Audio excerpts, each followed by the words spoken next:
Hello friend, this is প্লাবন and welcome to প্লাবন world. আজ আমি যে মুভিটি এক্সপ্লেন করতে চলেছি এটি একটি তামিল ল্যাঙ্গুয়েজের মুভি। এই মুভিটি 3টি ন্যাশনাল অ্যাওয়ার্ড প্রাপ্ত। সমাজের ধনীরা গরিবের উপর কেমন আচরণ করে এবং একজন বাবা নিজের সন্তানদের ও পরিবারকে রক্ষা করতে কিভাবে এদের সাথে লড়াই করে তা দেখতে পাবে। মুভির নাম অসুরান। মুভির মুখ্য চরিত্রে রয়েছে ধানুষ। মুভিটি 2019 সালে তামিল ল্যাঙ্গুয়েজে মুক্তি পায়।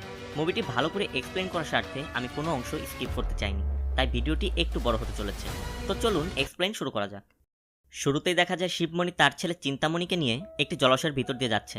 চিন্তামণি শিবমণিকে বলে, বাবা আমি আর গভীরে যেতে পারবো না, তাহলে বোমের ব্যাগ ভিজে যাবে। শিবমণি বলে, এটা সাথে আনার কি দরকার ছিল, ঘরে রেখে আসলেই তো পারতি।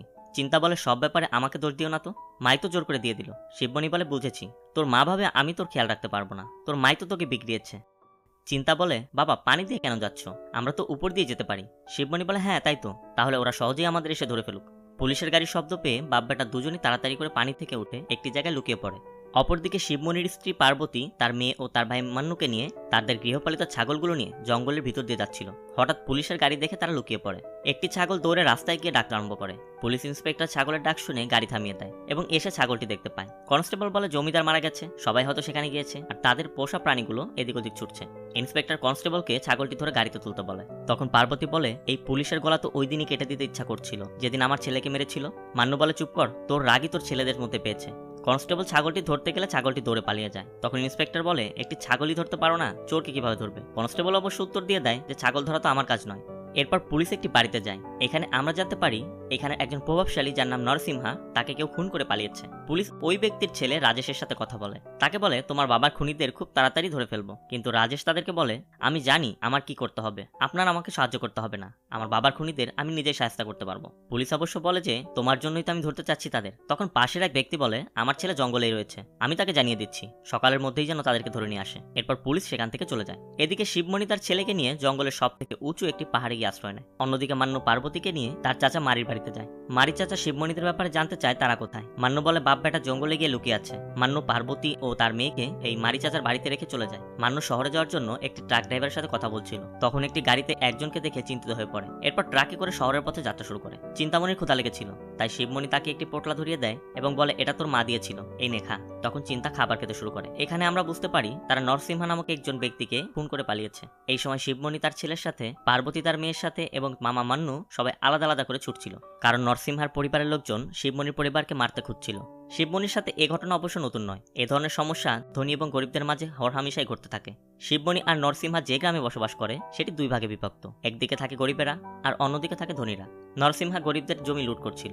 তার সাথে তার ভাই ভেঙ্কাটেশ মাদ্রাজের একটি কোম্পানির সাথে চুক্তি করে একটি সিমেন্ট ফ্যাক্টরি তৈরি করতে গরিবদের জমি জোর করে দখল করছিল। যেমনটা সবসময় হয়, জমিদারদের কোনো নতুন ফ্যাক্টরি বানাতে হলেই গরিবদের জমি জোর করে নিতে হয়। গ্রামের যত মিল, দোকান, বাজার, ব্যবসা ছিল সবই ছিল নরসিংহার। তারপরও তার নজর পড়ে শিবমণির ওই 3 একর জমির দিকে।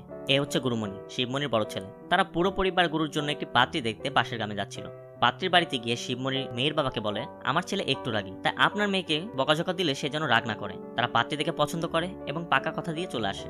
ফেরার পথে গুরুর মা পার্বতী বলে, আমরা আজ একটি ছবি তুলবো, কিন্তু গুরু বলে, আমি শুনেছি ছবি তুললে আয়ু কমে যায়, তাই তারা ছবি তুলতে রাজি হয় না। এদিকে গুরু ভুলে চাবি ফেলে এসেছিল, তাই আনতে গেলে মেয়েটি বলে, চাবি ভুলে গিয়েছেন ভালো কথা, আমাকে আবার ভুলে যাবেন না যেন।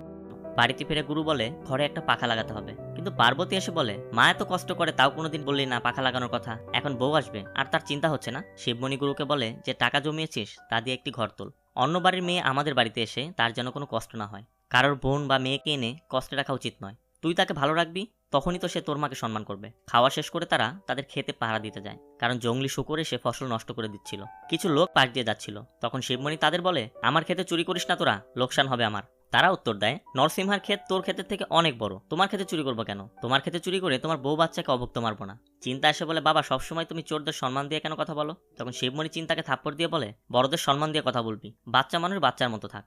চিন্তা বলে, তুমি শুধু বাচ্চা বলো, বড় তো হয়েছি, তাও বাচ্চাই বলো। চিন্তার রেগে বাড়িতে যাচ্ছিল, তখন সে দেখতে পায় ক্ষেতের মধ্যে কিছু জঙ্গলি শূকর এসে তাদের ক্ষেত নষ্ট করছিল। চিন্তা গুরুকে ইশারা করে। গুরু আর শিবমণি আস্তে আস্তে শূকরটিকে মারতে যাচ্ছিল। তখন হঠাৎ চিন্তার পায়ের আওয়াজ পেয়ে চিন্তার দিকে হামলা করতে যাচ্ছিল ওই শূকর। তখন গুরু এসে চিন্তাকে বাঁচিয়ে দেয়, কিন্তু শূকরটিকে চিন্তার কুকুর ধাওয়া করছিল।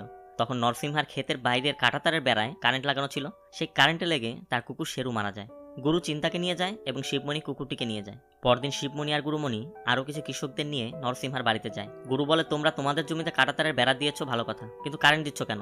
এতে কাল রাতে কুকুর মরেছে, যদি কোনো মানুষ মারা যেত? এটা বেআইনি কাজ। তখন নরসিংহার ভাই ভেঙ্কটেশ বলে, তোমাদের জীবনের থেকে আমার জমির ফসল অনেক বড়, মরলে মরুক, আমার জমি, আমি যা ইচ্ছা তাই করবো। গুরু ভেঙ্কটেশকে বলে, তোমরা খুঁটি গাড়তে থাকো, আমিও তুলতে থাকবো। তখন গুরুকে ধমক দেয় তার বাবা এবং শিবমণি বলে, বড়দের সাথে এভাবে কথা বলতে হয়? নরসিংহাও একই কথা বলে যে কারেন্ট লাগাবে এসে, তাতে যে মরে মরুক। এদিকে খেতে গিয়ে নরসিংহা আর ভেঙ্কটেশ দেখতে পায় তাদের জমির কাঁটাতারের খুঁটিগুলো কেউ তুলে ফেলেছে। তারা ধারণা করে এটি গুরুরই কাজ হবে।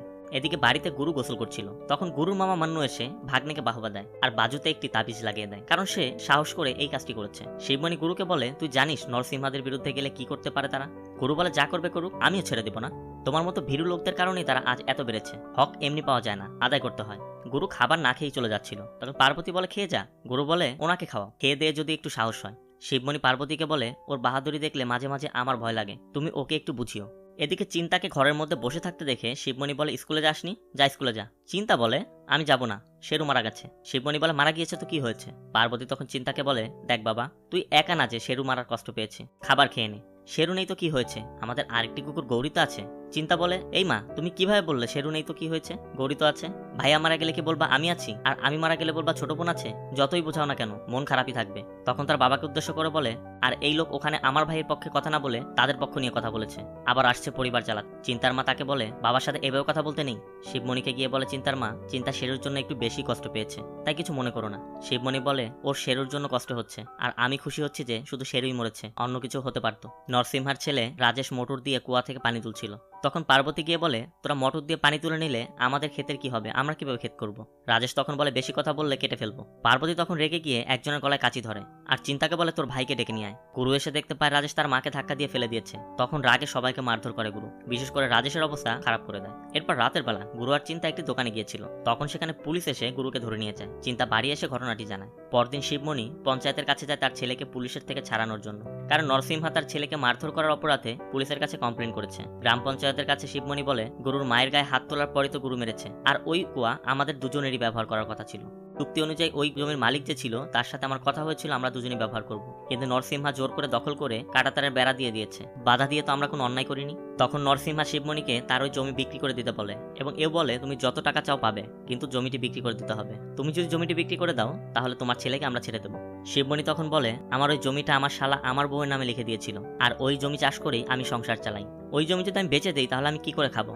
এবং তখন শিবমণি পঞ্চায়েতকে বলে, সে অন্য কিছু চাইলে আমি সেটা দিতে রাজি, কিন্তু জমিটি আমি বিক্রি করতে পারবো না। তখন পঞ্চায়েত নরসিংহাকে বলে অন্য কিছুর বদলে তার ছেলেকে ছাড়ার জন্য। নরসিংহা তখন পঞ্চায়েতের কথা চাপে পড়ে শর্ত দেয়, যদি শিবমণি তার ছেলের পা ধরে ক্ষমা চায় তাহলে গুরুকে সে ছাড়ার ব্যবস্থা করবে। কথা মতো শিবমণি রাজি হয় এবং গ্রামের মানুষের সামনে রাজেশের পা ধরে ক্ষমা চায়। কিন্তু রাজেশ বলে, শুধু আমার পা ধরলে হবে না, পুরো গ্রামের সামনে আমাকে বেইজ্জত করেছে, তাই পুরো গ্রামের সবার পা ধরতে হবে। ছেলেকে ছাড়াতে উপায় না পেয়ে শিবমণি সবার বাড়ির সামনে যায় এবং একে একে সবার পায়ের সামনে পড়ে পড়ে ক্ষমা চাইতে থাকে। এদিকে চিন্তা দেখতে পেয়ে তার মাকে গিয়ে বলে যে তার বাবা কি করছে। পার্বতী ছুটে এসে শিবমণিকে অনেক বকাঝকা করে। পার্বতী বলে, ওরা বললো আর তুমি রাজি হয়ে গেলে সবার পায়ে পড়ার জন্য, ভাই আর তুমি যা সম্মান কামিয়েছিলে সব মাটিতে মিশে গেল। তখন শিবমণি বলে, ওর যদি কিছু হয়ে যেত তখন কি করতি সম্মান দিয়ে? শিবমণি বলে, গুরু বাড়ি ফিরেছে। পার্বতী বলে, না, ভাইয়া আনতে গিয়েছে, থানায় বসিয়ে রেখেছে। রাতের বেলা মান্নু একটি সাইকেলে করে গুরুকে নিয়ে আসে, দেখেই বোঝা যাচ্ছিল পুলিশ তাকে উত্তম মাধ্যম দিয়েছে। শিবমণি বলে, এ গুরু, পুলিশ মেরেছে অনেক? গুরু বলে, না বাবা, কিছু হয়নি। শিবমণি বলে, তোর বাবা জানে থানায় পুলিশ কি করে, আমি তোর জন্য কিছুই করতে পারলাম না রে। তখন গুরু বলে, নরসিংহার ছেলে আর তার সাথীদের মেরেছি, তার বদলে এতটুকু তো সহ্য করতেই হবে। তখনই শিবমণি বমি করে দেয় ঘরের মধ্যে। গুরু হাত দিয়ে নিয়ে বাইরে গিয়ে চিন্তাকে ডেকে বলে পানি দেওয়ার জন্য। তখন চিন্তা এসে বলে, ভাইয়া জানো আজ কি করেছে সে? নরসিংহা বলেছিল গ্রামের সকল লোকের পা ধরে ক্ষমা চাইলে তোমাকে ছেড়ে দিবে। গুরু তখন রেগে গিয়ে তার বাবাকে বলে, চিন্তা যা বলছে তা কি সত্যি? এদিকে নরসিংহা তার পরিবারের সাথে মুভি দেখছিল, তখন গুরুকেও দেখা যায় সেখানে। নরসিংহা ওয়াশরুমে যাওয়ার জন্য বের হয়, সে একাই ছিল। ওয়াশরুমে গেলে সেখানে গুরু ঢুকে পড়ে। গুরু তখন নরসিংহাকে থাপ্পড় দিয়ে বলে, তোর ছেলে আমার মাকে মেরেছে, আমি তোর ছেলেকে মেরেছি, হিসাব বরাবর ছিল, তাহলে আমার বাবাকে দিয়ে এটা করালি কেন? নরসিংহা লোক ডাকতে চেষ্টা করছিল, তখন গুরু বলে, ডাক ডাক, সবাইকে ডেকে বল তুই মার খেয়েছিস। এরপর গুরু তার স্যান্ডেল দিয়ে মেরে চলে যায়। যাওয়ার সময় বলে যায়, যা গিয়ে সবাইকে বল শিবমণির ছেলে গুরু এসে তোকে স্যান্ডেল দিয়ে মেরে গেছে, তখন বুঝবি আসল অসম্মান কাকে বলে। গুরুর এই অপমান সহ্য করতে পারছিল না নরসিংহা, কাউকে বলতেও পারছিল না ঘটনাটি। নরসিংহা ছেলের উপর রেগে যায়, ওই দিন যদি ওকে মেরে ফেলতি তাহলে আজ এমন দিন দেখতে হতো না আমার। তখন ভেঙ্কটেশ বলে নরসিংহাকে, ভাইয়া তুমি শুধু নির্দেশ দাও, দেখো কি করি। নরসিংহা ভেঙ্কটেশকে বলে, এমন ভাবে মারবি ও সৎকারও যেন করতে না পারে, শরীর থেকে মাথা আলাদা করে ফেলবি, এই কয়লার মধ্যে পুড়িয়ে দিবি। এদিকে গুরু চিন্তাকে নিয়ে ক্ষেতের পাশ দিয়ে যাচ্ছিল। ও বলছিল নরসিংহার সাথে সে কি করেছে। গাছের নিচে যেতেই গুরুকে গলায় ফাঁস দিয়ে তার উপর আক্রমণ করে কিছু লোক। এই লোকগুলো ছিল ভেনকাটেশের লোক। তখন গুরু চিন্তাকে পালিয়ে যেতে বলে। চিন্তা দেখতে পায় তার সামনেই গুরুকে কিভাবে হত্যা করেছে। চিন্তা দৌড়ে বাড়িতে গিয়ে খবর দেয়, কিন্তু যতক্ষণে সবাই আসে এসে দেখে কিছুই নেই। চিন্তা বোঝাতে চেষ্টা করে এখানে কি ঘটেছে, কিন্তু গুরুর কোনো খোঁজই পাওয়া যায় না। হঠাৎ গাছের ডালে রশির দাগ দেখতে পায় শিবমণি। চিন্তা যে রশির কথা বলছিল এটি তারই দাগ ছিল। এরপর তারা থানায় যায় কমপ্লেন করতে, কিন্তু ইন্সপেক্টর বলে তোমার ছেলে পুরো গ্রামের মাথায় করে রাখে, আর তোমার ছেলেকে কে মারতে যাবে? কেউ কি দেখেছে? মান্য বলে ও দেখেছে। তখন চিন্তামণিকে পুলিশ বলে তোমার ভাই গ্রামের কোনো মেয়েকে নিয়ে পালিয়েছে দেখো। শিবমণি বলে দেখেন ওর বিয়ে ঠিক করে দিয়েছি আমরা, তাহলে ও এটা কেন করবে? পুলিশ কোনোভাবেই কমপ্লেন নিতে চাচ্ছিল না। শিবমণি পুলিশকে বলে আমাদের মনে হচ্ছে আমাদের ছেলেকে কেউ মেরে দিয়েছে, আর আপনারা কমপ্লেনই নিতে চাচ্ছেন না। এরপর বাধ্য হয়ে পুলিশ শিবমণির কমপ্লেন নেয়। এদিকে বাড়িতে পার্বতী চিন্তাকে বলে তোর ভাই কাল রাতে ঘরে ফিরেনি, আর তুই এখানে বসে আছিস, তোর বাবা কোথায়? চিন্তা বলে মামা নিয়ে গেছে বাবাকে। পার্বতী এখনো কিছু জানতে পারেনি। পার্বতী দেখে আকাশে শকুন উঠছে, আর শকুনগুলো অনেক ডাকাডাকি করছিল। মান্য পুলিশকে একটি জায়গা দেখিয়ে দিচ্ছে। শিবমণি দৌড়ে একটি বডির কাছে যাচ্ছিল। কুকুরেরা ছিন্ন ভিন্ন করে ওই বডির নাড়িভুড়ি খাচ্ছিল। শিবমণি কাছে যেতেই বুঝতে পারে এটি তারই ছেলের লাশ। সে তাড়াতাড়ি তার পরনের লুঙ্গি খুলে বডিটি ঢেকে দেয় এবং কাঁদতে শুরু করে। পার্বতী এলে শিবমণি দেখতে দিচ্ছিল না, কারণ বডির সাথে মাথা ছিল না। পার্বতী এটা দেখেই সেন্সলেস হয়ে যায়। পার্বতী সেন্স আসলে সে বলে মাথা কোথায়? এটা আমাদের ছেলে না, এটা আমাদের ছেলে হতেই পারে না। শিবমণি বলে সবাই বলছে এটাই আমাদের ছেলে। পুলিশ বডি থানায় নিয়ে গেলে মান্য ইন্সপেক্টরকে বলে আমাদের কাল রাতেই সন্দেহ হয়েছিল, লাশ কয়লার কাঁদানে পাওয়া গেছে, এটি নরসিংহারই কাজ হবে। ইন্সপেক্টর বলে তোমার ভাগ্নের মিসিং কেস আলাদা, আর যে লাশ পাওয়া গেছে তার কেস আলাদা। যতক্ষণ লাশের মাথা পাওয়া না যায় ততক্ষণ বলতে পারবো না। শিবমণি পুলিশকে বলে স্যার আমার ছেলেকে খুঁজতে না পারেন, কমপক্ষে ওর শরীরটা দিয়ে দিন, অন্তত সৎকারটা করি আমরা। পুলিশ বলে আমি এটা দিতে পারবো না, এটা আইনের বাইরে। এরপর বাড়িতে এসে শিবমণি গুরুর কাপড় চোপড় জ্বালিয়ে দেয়। তখন চিন্তা একটি শার্ট নিজের কাছে রেখে দেয়। রাতে ঘুম থেকে উঠে বাইরে যায় পার্বতী। সেভাবে গুরু হয়তো আওয়াজ করছে। পরদিন পার্বতী গুরুকে খুঁজতে বের হয়। সে কিছুতেই বিশ্বাস করছিল না তার গুরু মারা গেছে। এদিকে শিবমণি মাতাল হয়ে রাস্তায় পড়েছিল দেখে মান্নু সাইকেলে করে তুলে নিয়ে যায় তাকে বাড়িতে।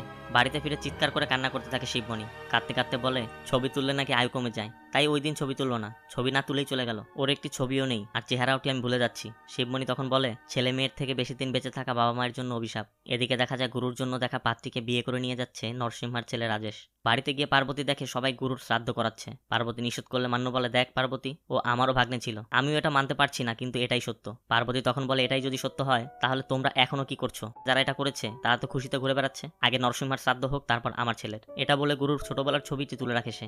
এরপর শিবমণি আর মান্নু একটি জায়গায় গিয়ে মদ খেতে থাকে। তখন মান্নু বলে পার্বতীর এই কষ্ট আমি দেখতে পাচ্ছি না, চল নরসিংহাকে মেরে ফেলি। শিবমণি বলে যে চলে গেছে সে আর ফিরে আসবে না, আমার 2 সন্তান স্ত্রী রয়েছে, আমাকে ওদের খেয়াল রাখতে হবে। মান্নু বলে ও দিনরাত কান্না করে। শিবমণি বলে সময়ের সাথে সাথে সব ঠিক হয়ে যাবে। চিন্তা ঘরে ফিরে লাইট জ্বালাতেই তার ছোট বোন বলে ভাইয়া আমার অনেক ক্ষুধা লেগেছে। চিন্তা বলে তো যা খেয়ে নে। তার ছোট বোন বলে আজ মা কিছুই রান্না করেনি। তখন চিন্তা তাকে নিয়ে দোকানে নিয়ে যায় এবং অনেক খাবার কিনে দেয়। এদিকে পার্বতী ঘরে বসে কান্না করছিল। এভাবে দিন যেতে যেতে 1 বছর পার হয়ে যায়। এরপর একদিন সকালে পার্বতী চিন্তাকে টাকা দিয়ে বলে বাজারে যা এবং পূজার জন্য এই সরঞ্জামগুলো নিয়ে আয়। তখন চিন্তা বলে যে এই পূজার সরঞ্জাম দিয়ে তুমি কি করবে মা? পার্বতী বলে তোর ভাই চলে গেছে, সে আর ফিরবে না, অন্তত পূজা তো করতে হবে। পার্বতী মেনে নিয়েছে তার ছেলে আর ফিরবে না। রাতে চিন্তা তার মাকে বলে পাশের বাড়ির রেনু কাল চলে যাবে তার হোস্টেলে, তাই দেখা করে আসি। চিন্তা গুরুর সেই শার্টটি পরা ছিল। চিন্তা তার কুকুর গৌরীকে বলে যদি অন্য কেউ তোকে খাবার দেয় খেয়ে নিস। এরপর চিন্তা একটি ব্যাগ নিয়ে চলে যাচ্ছিল। পার্বতী জানতে চায় চিন্তা তোর ব্যাগে কিরে? চিন্তা বলে কিছু না মা। এদিকে অনেক সময় সে না আসাতে পার্বতী শিবমণিকে গিয়ে বলে চিন্তা বাড়ি ফিরেনি, বলেছিল বন্ধুর বাড়ি যাচ্ছে, কিন্তু আমি গিয়ে শুনলাম যে বন্ধুর বাড়িতে গেছে সে 2 দিন আগে চলে গেছে।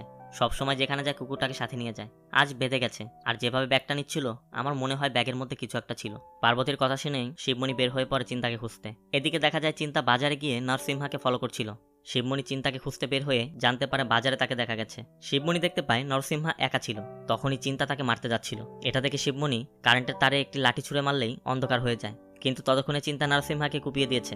চিন্তাকে ধরতে চেষ্টা করলে চিন্তা ব্যাগের ভিতর থেকে একটি বোমা বের করে একটি লোকের গায়ে মারে এবং পালিয়ে যায়। এদিকে নরসিংহা ঘটনাস্থলেই মারা যায়। এরপর শিবমণি তাড়াতাড়ি ঘরে ফিরে পার্বতীকে সবকিছু গুছিয়ে বের করতে বলে এবং বলে তোর ছেলে সবাইকে সমস্যায় ফেলেছে, তোর ছেলে নরসিংহাকে মেরে দিয়েছে। আমি ভাবতাম বাচ্চা ছেলে, এখন এত বড় একটা ঘটনা ঘটিয়ে এসেছে। শিবমণি জমির কাগজ, টাকা পয়সা, গয়নাগাটি যা কিছু ছিল সবকিছু জোগাড় করে বের করতে থাকে। তখন পার্বতী বলে এই কাজ তোমাদের করা উচিত ছিল, তোমরা যদি কেউ আমার ছেলের আজ এটি করতে হতো না। তখনই চিন্তা বাড়িতে ফেরে এবং মান্নু গিয়ে বলে এটা কি করলি? চিন্তা বলে আমি বন্ধুর বাড়িতে গিয়েছিলাম, কেন কি হয়েছে? শিবমণি এসে চিন্তাকে মারতে থাকে ও বলে এটা করার আগে পরিবারের কথা একবার চিন্তা করলি না? চিন্তা বলে আমি জানি নিজেকে কিভাবে বাঁচাতে হয়, আমি শুধু মাকে শেষবার দেখতে এসেছি, মায়ের কান্না আমি সইতে পারছিলাম না। শিবমণি আর মান্নু তখন চিন্তাকে বাঁচানোর চেষ্টা করে। মান্নু বলে চিন্তাকে নিয়ে জঙ্গলে লুকিয়ে পড়, আর আমি পার্বতীকে কোথাও রেখে আসি। এরপর মামলা ঠান্ডা না হওয়া পর্যন্ত আমরা দূরে থাকি, একসময় মামলা ঠান্ডা হলে আমরা চলে আসবো। এরপর থেকেই তারা এক একজন এক এক দিকে চলে যায়। শিবমণির মূল উদ্দেশ্যই তার পরিবারকে বাঁচানো। এদিকে জঙ্গলে ওই ব্যক্তিদের দেখা যায় যারা গুরুকে মেরেছিল, তারা শিকার করে নিয়ে যাচ্ছিল। তখন এক ব্যক্তি এসে জানায় নরসিংহাকে মেরে বাপ বেটা এই জঙ্গলে ঢুকেছে, তাদের জন্য সকালের মধ্যে ধরে নিয়ে যায়। এরপর তারা জঙ্গলে তল্লাশি করতে শুরু করে। এদিকে শিবমণি চিন্তাকে একটি দাঁত দিয়ে বসতে বলে, কারণ সে একটু ঘুমোতে যাবে। শিবমণি চলে গেলে চিন্তা আগুন জ্বালানোর চেষ্টা করে। তখন আলোর ঝলকানি দেখে ওই ব্যক্তিগুলো বুঝতে পারে তার আশেপাশে কোথাও আছে। সাথে সাথে শিবমণি এসে আগুন নিভিয়ে দেয় এবং চিন্তাকে বলে কখনো যেন জঙ্গলে আগুন সে না জ্বালায়। তারা দ্রুত সেখান থেকে পালিয়ে যায়। ওই লোকগুলো এসে না পেয়ে একজনকে বলে রাত দিন এক করে খুঁজলেও তাদেরকে ধরা সম্ভব হবে না, ওই ছেলের কুত্তা নিয়ে আয়। এরপর শিবমণি আর চিন্তা অন্য একটি জায়গায় গিয়ে আশ্রয় নেয়। এদিকে পার্বতীকে খুঁজতে যায় নরসিংহার লোক। ভাগ্যক্রমে পার্বতী তার মেয়েকে নিয়ে সেখান থেকে পালিয়ে যায়, কিন্তু ওই লোকগুলো মারিচ চাচা এবং তার ওয়াইফকে অনেক মারধর করে। প্ল্যান মতো পরদিন সকালে মান্নু আর শিবমণি একটি ক্ষেতের মধ্যে দেখা করে। মান্নু বলে পার্বতীকে মারিচ চাচার কাছে রেখে এসেছি, আর এও বলে পুলিশের কাছে মামলা হয়েছে, তারা গহনা আর টাকা চুরি করে নরসিংহাকে মেরে পালিয়েছে। শিবমণি তখন বলে সবাই একসাথে মিলে আছে, সত্যি এটাই যে আমরা আমাদের সম্মান আর জীবন বাঁচাতে ওই ব্যক্তিকে বাধা দেওয়ার চেষ্টা করেছিলাম। এদিকে জঙ্গলে কুকুর নিয়ে খুঁজতে শুরু করে ওই লোকগুলো। শিবমণি চিন্তাকে একটি গাছের নিচে রেখে মারি চাচার সাথে দেখা করতে যায়। ও চিন্তাকে বলে সে যেন এখান থেকে কোথাও না যায়। শিবমণিকে দেখে একজন এসে বলে কাল রাতে নরসিংহার লোকজন এসে মারি চাচাকে অনেক মারধর করেছে এবং চাচা চাচি দুজনই হসপিটালে, এবং এও বলে তারা পার্বতীকে আগেই বের করে দিয়েছিল। শিবমণি তখন তাকে বলে আমি চাচার কাছে ক্ষমা প্রার্থী, আমাদের জন্য আজ তাদের এই অবস্থা। শিবমণি তখন পরিবারের অনেক চিন্তা করতে থাকে। এদিকে চিন্তামণি একটি প্রাণীর আওয়াজ শুনে এগিয়ে যায়। অন্যদিকে চিন্তার কুকুরকে নিয়ে তারা চিন্তাকে খুঁজছিল। শিবমণি ফিরে এসে চিন্তাকে না দেখে এদিকে ওদিক খুঁজতে থাকে। হঠাৎ দূরে ধোঁয়া দেখতে পেয়ে সে সেখানে গিয়ে দেখে চিন্তা একটি খরগোশ পোড়াচ্ছে। চিন্তা বলে বাবা দেখো কি পেয়েছি, খাবারটা জমকে সবে। শিবমণি বলে একদিন খাবার না খেয়ে কি মরে যেতি শয়তানের বাচ্চা, তোর মা আর বোন কোথায় আছে সেটা জানি না, তোর ভাই মারা গেছে, তোর মামা আরেক দিকে দৌড়াচ্ছে, আমরা পালিয়ে আছি আর তুই খাবার নিয়ে বসে আছিস। এই বলে সে আগুন নিভিয়ে দেয় এবং চিন্তাকে মারধর করতে থাকে। এতে চিন্তা অনেক রেগে যায় এবং বলে তুমি চলে যাও, আমি একাই নিজেকে রক্ষা করতে পারবো, আমি অনেক বোমা বানিয়ে রেখেছি। শিবমণি বলে তোর ভাইও তেমন বলতো, এই জন্যই আজ নেই। চিন্তা বলে তুমি কি করতে পেরেছো, সবার পায়ে ধরার পরও তো আমার ভাইকে ছাড়লো না, আমার ভাই তোমার মতো ভীতু ছিল না, ভাইয়ের জায়গায় তুমি মরে গেলেও আমরা আজ শান্তিতে থাকতাম। এরপর চিন্তা শিবমণিকে রেখেই চলে যায়। এদিকে চিন্তার কুকুর চিন্তার উপস্থিতি বুঝতে পারে। তারা কুকুরটিকে ছাড়া মাত্রই সে দৌড়ে চিন্তার কাছে চলে যায়। চিন্তা কুকুরটিকে দেখেই বলে কিরে গৌরী, তুই আমার কাছে খুঁজতে খুঁজতে চলে এসেছিস, কে তোকে নিয়ে আসলো? তখন বের হতেই দেখে তাকে মারতে হাতিয়ার নিয়ে সবাই দৌড়ে আসছিল তার দিকে। চিন্তা তখন একটি বোমা ছুড়ে মারে। এরপর চিন্তা তার বাবার এমন একটি রূপ দেখতে পায় যা সে কোনোদিন কল্পনাও করেনি। শিবমণি চিন্তাকে বাঁচাতে সবার সাথে লড়াই করে, তাদেরকে মারতে থাকে। অবশ্য শিবমণিও আহত হয়। শিবমণি দা দিয়ে কোপাতে থাকে এক একজনকে। একসময় চিন্তা বলে বাবা এই লোকটি ভাইয়াকে মেরেছিল। শিবমণি তাকে মারতে গিয়েও না মেরে ছেড়ে দেয় এবং বলে তোকে মেরে আমি আমার পরিবারকে সমস্যায় ফেলবো না, কিন্তু আমার পরিবারের দিকে কেউ তাকালে আমি তাকে মেরে ফেলবো। এরপর শিবমণি চিন্তাকে বলে তুই নিশ্চয়ই ভাবছিস তোর ভাইয়ের খুনিকে না মেরে আমি জীবিত ছেড়ে দিয়ে আসলাম কেন? আমারও ইচ্ছা হচ্ছিল ওকে মেরে চামড়া ছাড়িয়ে নেই, কিন্তু আমার রাগ আমার থেকে অনেক কিছু ছিনিয়ে নিয়েছে। তোর বাবা আগে কৃষক ছিল না। এরপর ফ্ল্যাশব্যাক, আমি যুবক বয়সে মদ তৈরি করতাম, আমার মদের অনেক চাহিদা ছিল, দূর দূর থেকে মানুষ আসতো আমার মদ নিতে, আর আমার মালিক অনেক টাকা রোজগার করতো এই মদ বিক্রি করে। এই জন্য সে আমাকে অনেক সম্মান করতো, আমার সব কথা শুনতো। আমি নিচু জাতি হলেও আমাকে সে ছেলের মতো দেখতো। এরপর একদিন শিবমণি অর্থাৎ শিবা পান্ডি নামে একজনকে এনে বিশ্বনাথকে বলে তাকে কাজে রাখতে, হিসাব নিকাশ রাখার। বিশ্বনাথ বলে অজানা একজনকে এভাবে কিভাবে রাখি? তখন শিবা বলে ও আপনার স্ত্রীর দুঃসম্পর্কে আত্মীয় হয়। এরপর বিশ্বনাথ পান্ডিকে হিসাব নিকাশ রাখার কাজে রেখে দেয়। পান্ডি তখন শিবাকে বলে তুমি আমাকে এই কাজ দিয়ে আমাকে যে উপকার করলে, আমার পরিবারকে না খেয়ে থাকা হতে তুমি মুক্তি দিলে, আমি তোমার উপকার জীবনেও ভুলবো না। এরপর পান্ডিকে দেখা যায় বিশ্বনাথের বিশ্বাস অর্জন করার জন্য জুতা পরিষ্কার করতে। আস্তে আস্তে সে নিজে না করে অন্য লোকদের দিয়ে কাজ করাতে শুরু করে এবং ভালো কাপড় পরতে শুরু করে। বিশ্বনাথ অবাক হয়ে যাচ্ছিল তার কারবার দেখে। এরপর বিশ্বনাথ তাকে বলে এখানে না থেকে মিলে যাও, হিসাব নিকাশ রাখ। এ হচ্ছে শিবার বড় ভাই শম্ভু। সে জমিদারদের বিরুদ্ধে আন্দোলন করছিল, কারণ জমিদাররা জোরপূর্বক গরিবদের জমি দখল করে নিচ্ছিল। শম্ভু অ্যাডভোকেট শেষার দিকে নিয়ে কালেক্টর অফিসে আইনি লড়াই লড়ছিল, কারণ বিশ্বনাথ গরিবদের 2650 একর জমি জোরপূর্বক দখল করে রেখেছে, যা ইংরেজরা গরিব কৃষকদেরকে চাষ করতে দিয়েছিল। বিশ্বনাথ কোনো মতে সমঝোতা করতে রাজি না হয় শম্ভুরা কোর্টে যাওয়ার সিদ্ধান্ত নেয়। বিশ্বনাথ জানতে চায় ওই উকিলকে কে আনলো, পান্ডি জানা কে আবার? শিবার বড় ভাই শম্ভু। বিশ্বনাথ বলে তা যেই হোক, সময় এলে ব্যবস্থা নিয়ে নেব। শিবা বাড়ির বাচ্চাদের নিয়ে মুভি দেখতে যাচ্ছিল, তা পান্ডিকে বলে তার বেতন থেকে 100 টাকা দিতে। পান্ডি তখন শিবাকে বলে যখন তখন টাকা চালিয়ে দেওয়া যাবে না, আমি এখন টাকা দিতে পারবো না। শিবা বলে দেখ সবার সাথে ভাব নিস না, আমার টাকা আমাকে দিবি, আমার খাতা থেকে দে। পান্ডি বলে না দিতে পারবো না, একবার যেহেতু আমি না বলেছি আমি দিতে পারবো না। তখন শিবা রেগে যায় এবং পান্ডিকে মারধর করতে থাকে। শব্দ পেয়ে বিশ্বনাথ এসে বলে তোর টাকা লাগে আমাকে বলবি, তোর যা সমস্যা আমাকে বলবি, ওর সাথে ঝামেলা করিস না। তুই তো ওকে এনেছিলি, তুই বল, ওকে বের করে দেই। শিবা বলে, না থাক, ভবিষ্যতে যেন আমার সাথে এরকম ভাব না করে, এটা আপনি ওকে বলে দিন। এই মেয়েটি হচ্ছে মুনিয়া, শিবার ফুপুর মেয়ে। মুনিয়ার মা বাবা মারা যাওয়ার পর থেকে সে শিবাদের সাথেই থাকে আর গায়ের একটি স্কুলে সে পড়াশোনা করে। মুনিয়া শিবাকে অনেক পছন্দ করে। একদিন শিবার জন্য পাত্রী দেখতে একটি বাড়িতে যাওয়ার পর পাত্রীপক্ষ শিবার মদ বানানোর কথা জানতে পেরে তারা মানা করে দেয়। মুনিয়া এতে অনেক রেগে যায়। মুনিয়া বাড়িতে এসে শিবার মাকে বলে, আমার মা মারা যাওয়ার আগে বলে গিয়েছিল আমার 18 বছর হলে ভালো ছেলে দেখে বিয়ে দিতে, আর তোমরা ছেলের বিয়ে দিচ্ছ। ওই মেয়েটা অপমান করলো, কিন্তু আমি তো আছি, আমি অবশ্য শিবাকে বিয়ে করতে রাজি। মুনিয়া শিবাকেও জানিয়ে দেয় যে সে শিবাকে বিয়ে করতে চায়। এরপর শিবা সিদ্ধান্ত নেয় সে আর মদ বানাবে না, সে তার ভাইয়ের সাথে থেকে কাজ করবে। আস্তে আস্তে শিবা ও মুনিয়াকে ভালোবাসতে শুরু করে। একদিন বাড়ির সবাই মেলা থেকে ফেরার পথে মুনিয়ার পায়ে কাঁটা ঢুকে যায়। ওই দিন রাতে শিবা মুচির কাছে গিয়ে মুনিয়ার জন্য একটি জুতা বানায়। এখানে বলে রাখি, এই সমাজে নিচু জাতের মানুষদের জুতা পরা নিষেধ ছিল। শিবা মুনিয়াকে জুতাটি এনে দিলে মুনিয়া অনেক খুশি হয় এবং জুতা পরে সে ওই দিন স্কুলে যায়। এরপর শিবা বাড়িতে ফিরলে তার ভাবি এসে বলে, কেন তুই এটা করলি? কি দরকার ছিল মুনিয়াকে জুতা এনে দেওয়ার? মা বাপ ছাড়া মেয়েটার কি দোষ ছিল? শিবা ভিতরে গিয়ে মুনিয়ার কাছে জানতে চায় কি ঘটেছে। মুনিয়া তখন বলে, আমি স্কুল থেকে ফিরছিলাম, তখন পান্ডিতার লোকজনদেরকে নিয়ে এসে আমাকে জুতা খুলতে বলে। আমি খুলিনি, তারা জোর করে আমার জুতা খুলিয়ে আমার মাথায় দিয়ে পুরো গ্রাম ঘুরিয়েছে আমি জুতা পরেছি বলে। ওরা আমাকে অনেক জোরে জোরে মেরেছে, আমার অনেক কষ্ট হচ্ছিল, লজ্জাও লাগছিল। সারা গ্রামের মানুষ কিভাবে আমাকে দেখছিল, এখন আমি গ্রামে কিভাবে বের হব? মুনিয়ার সব কথা শুনে শিবা অনেক রেগে যায় এবং সে পান্ডি এবং তার সহযোগীদেরকে বেধম মারধর করে এবং ওই জুতাটি দিয়ে জুতাপেটা করে বাজারের মধ্যে একটি গাছের সাথে সবাইকে বেঁধে রাখে। খবর পেয়ে বিশ্বনাথ এসে তাদের ছাড়িয়ে নিয়ে যায় এবং শিবাকে থাপ্পড় মেরে বলে, যা ইচ্ছা তাই করবি, একটু আশকারা দিয়েছি আর মাথায় চড়ে বসেছে। শিবা এবার বুঝতে পারে বিশ্বনাথ শুধু শিবাকে তার কাজের জন্যই ব্যবহার করেছে। এরপর বাড়িতে ফিরলে শিবার বড় ভাই শম্ভু তাকে বোঝায় আর কৃষকদের হয়ে লড়তে বলে তাকে। পরদিন শিবা সবাইকে জুতা পরিয়ে ওই স্কুলে নিয়ে যায়। রাতে অ্যাডভোকেট শেষার দিয়ে এসে কৃষকদের সাথে কথা বলে এবং তাদের আন্দোলন চালিয়ে দিতে বলে। তারা কিছু ব্যানার আর ফেস্টুন তৈরি করে এবং গ্রামের সব জায়গায় এগুলো লাগিয়ে দেয়। সকালবেলা পান্ডি এগুলো দেখতে পেয়ে তার লোকদের নিয়ে সব খুলে ফেলে। এরপর বিশ্বনাথ প্ল্যান করে এবং পুলিশকে বলে তাদের সবার আগেই ওই উকিলকে পথে গ্রেপ্তার করে ফেলবে আর সবাই আমাদের কিছু লোক রাখবে গোপনে। সবাই উকিল না আসায় শম্ভু বক্তব্য দিচ্ছিল। তখন পুলিশ এসে বলে, পারমিশন আছে তোমাদের? শম্ভু জানায়, পারমিশন আমরা নিয়েছি। পুলিশ পারমিশন দেখতে চাইলে শিবাকে সে বাড়িতে পাঠিয়ে দেয় কাগজ আনতে। এদিকে বিশ্বনাথের প্ল্যান মতো পান্ডি শিবাদের বাড়িতে যায় সবাইকে আগুনে পুড়িয়ে মারতে। শিবা বাড়ির কাছে পৌঁছতেই কেউ এসে জানায় তার ভাইকে কেউ চাকু মেরে দিয়েছে। খবর পেয়ে শিবা ওই স্থানে দৌড়ে যায় এবং দেখতে পায় বিশ্বনাথের লোকজনেরা শম্ভু এবং অনেককে আহত করেছে। শম্ভু এখানেই মারা যায়। শিবা ধোয়া দেখতে পেয়ে বাড়িতে গিয়ে দেখতে পায় বাড়িতে আগুন দিয়ে সবাইকে পুড়িয়ে মারা হচ্ছে। মুনিয়া তখনও জীবিত ছিল। মারা যাওয়ার আগে মুনিয়া শিবাকে বলে, পান্ডিকে আমি দেখেছি, আমার অনেক কষ্ট হচ্ছে রে শিবা, এই জন্মে তোমার হতে পারলাম না, আগামী জন্মে আমি তৈরি হব রে। শিবা সহ্য করতে না পেরে পান্ডিকে মারতে বিশ্বনাথের বাড়িতে যায় এবং একে একে সবাইকে সেখানে হত্যা করে। শিবা জানতো এটি বিশ্বনাথেরই কাজ, তাই বিশ্বনাথকেও সে মেরে ফেলে। শিবা এরপর পুলিশের হাত থেকে বাঁচার জন্য গ্রামে গ্রামে ঘুরে বেড়ায়। একদিন একটি গ্রামে গেলে সেখানে মান্নু তাকে কিছু খাবার দেয়। শিবা তাকে বলে, আমাকে খাবার না দিয়ে একটি কাজ দাও। মান্নু তাকে কাজ দেয় এবং বাড়িতে নিয়ে যায় এবং তার বোন পার্বতীকে বলে, ওর নাম শিবা, ওকে আমি কাজে রেখেছি, ও আমাদের ঘরের বাইরে একটি কোণে পড়ে থাকবে। মান্নু আর পার্বতীর ভালোবাসায় কৃষিকাজ করে দিন কাটাচ্ছিল শিবা। হঠাৎ গ্রামের মানুষ পার্বতীকে নিয়ে বাজে মন্তব্য করতে শুরু করে। তখন মান্নু শিবাকে পার্বতীকে বিয়ের প্রস্তাব দেয়। তখন শিবা তার পুরনো কাহিনী খুলে বলে। পার্বতী বলে, যে তার পরিবারের জন্য এত কিছু করতে পারে সে আমার এবং আমার সন্তানকেও এভাবে রক্ষা করবে, তাই আমি বিয়ে করতে রাজি। এরপর শিবা ওই অ্যাডভোকেট শেষার্দির সাথে দেখা করে এবং তার সাহায্য নিয়ে কোর্টে গিয়ে আত্মসমর্পণ করে। কোর্ট শিবার পরিস্থিতি বুঝতে পারে এবং এটাকে জাতিগত দাঙ্গা হিসেবে নিয়ে শিবার অনেক কম সাজা দেয়। সাজা ভোগ করে বের হওয়ার পর শিবা পার্বতীকে বিয়ে করে এবং সংসার শুরু করে। এরপর সিন প্রেজেন্টে চলে আসে। শিবা বলে, তোর ভাইকে মারার পর ইচ্ছা করছিল ওদের সবাইকে মেরে ফেলি, কিন্তু আমি আমার পরিবারকে আবারও হারাতে চাইনি, তাই চুপ করে সহ্য করেছি। চিন্তামণি এতদিন ভাবতো তার বাবা কোনো কাজের নয়, কিন্তু সব শোনার পর তার কাছে তার বাবা কোনো হিরোর থেকেও কম নয়। এরপর একদিন একটি মন্দিরে তাদের পার্বতীর সাথে দেখা হয়। পার্বতী ওই রাতে লুকিয়ে এখানেই এসে আশ্রয় নিয়েছিল। এরপর সবাই একটি ট্রাকে করে কোথাও যাচ্ছিল। তখন চিন্তা বলে, মা, বাবা অনেক বড় গুন্ডা।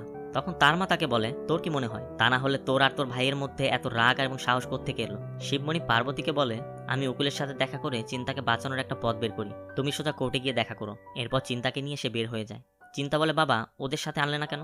শিবা বলে, আমাদের উপর হামলা হতে পারে, আমাদের উপর হামলা হলে ওরা তো বেঁচে থাকবে।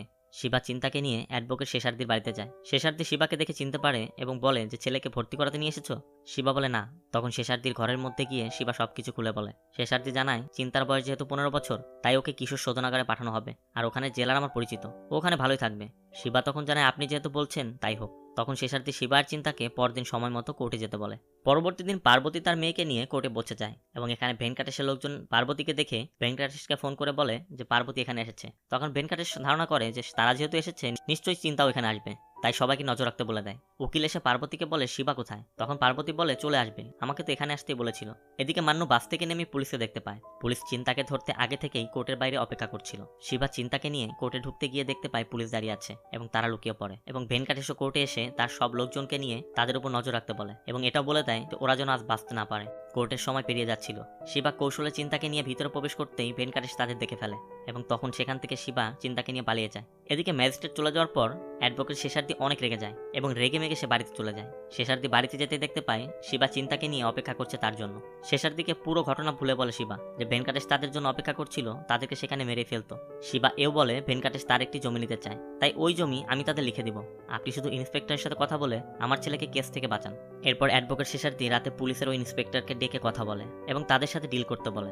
কথা মতো পরদিন গ্রাম পঞ্চায়েতের সামনে শিবমণির সাথে ভেনকাটেশের একটি চুক্তি হয়। নরসিংহার মৃত্যুর জন্য শিবা তার জমি লিখে দেবে, পুলিশ কেসটি খারিজ করে দেবে, আর শিবা এই হত্যার দোষ নিজের ঘাড়ে নিয়ে জেলে যাবে, কিন্তু তার ছেলেকে কেউ কিছু করবে না। ভেনকাটেশ বলে ঠিক আছে, তাহলে চিন্তাকে এসে আমাদের পা ধরে ক্ষমা চাইতে বলো। তখন উকিল বলে বাবা জমিও দিবে পাও ধরবে, তা তো হবে না। মূলত তারা চিন্তাকে এখানে আনার পরিকল্পনা করছিল, কিন্তু শিবা চিন্তাকে কিছুতেই এখানে আনবে না, কারণ সে আগে থেকে একটি মন্দিরে তাকে লুকিয়ে এসেছে। তখন ভেনকাটেশ বলে আমরা আমাদের নামে জমি নিচ্ছি না, আমাদের কাজের লোক ভানুর নামে নিচ্ছি।